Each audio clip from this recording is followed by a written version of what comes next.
sesudah mendengar penjelasan dari para dokter yang ahli, 85% itu tidak ada gejala klinisnya. Jadi yang membawa virus itu dia sehat-sehat saja, apalagi yang masih muda. Dia tidak ada gejala demam, tidak ada gejala batuk. Padahal 85%. Nah, boleh jadi di masjid itu ada dua pilihannya. Kita tertular atau tanpa sadar kita menularkan ke orang lain. Jadi ini bukan wah, yakinlah Allah yang menolong, alhamdulillah. Saya diberikan kesempatan berguru dengan guru yang ahli tauhid sehingga nama juga disebut Darut Tauhid. Namun kenapa menyempurnakan ikhtiar seperti ini? Ya karena Rasulullah pun begitu. Tidak boleh mencampurkan unta yang sakit dengan unta yang sehat. Nah, kita tidak tahu sekarang siapa yang sakit dan siapa yang sehat. Khawatir kalau ke masjid mungkin yang menularkan kepada yang lain.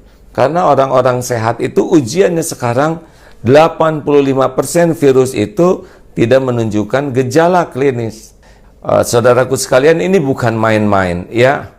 Lihat dalam tempo sebentar saja 2 minggu grafiknya dari 2 sekarang sudah 227.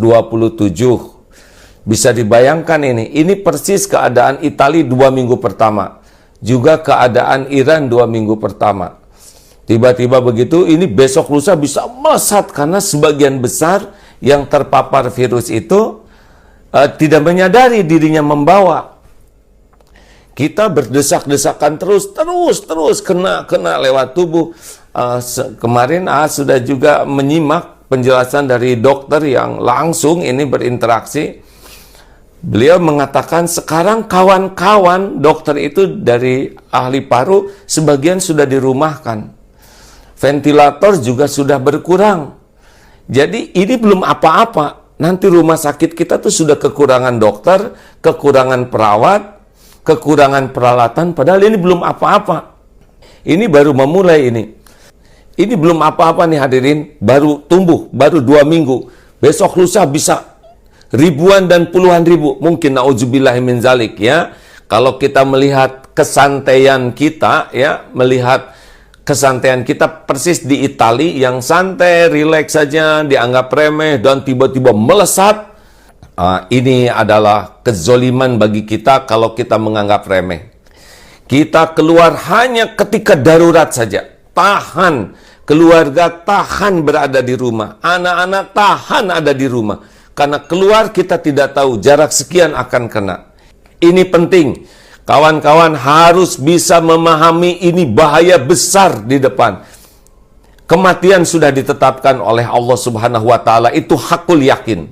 Ini bukan bicara masalah mati, tetapi ini penyebaran yang luar biasa ini. Kapasitas rumah sakit kita terbatas, dokter, perawat terbatas. Ini beda dengan di negara lain yang fasilitasnya banyak, kemudian uangnya juga banyak, kesadaran masyarakatnya disiplin. Korea itu tidak di lockdown, tapi disiplin. Dan setiap hari itu mengecek dari sini tuh sampai 15.000. Nah, kita sudah hampir setengah bulan, baru berapa ratus yang dicek. Ini luar biasa di depan ini. Saudara-saudaraku sekalian, ini luar biasa di depan.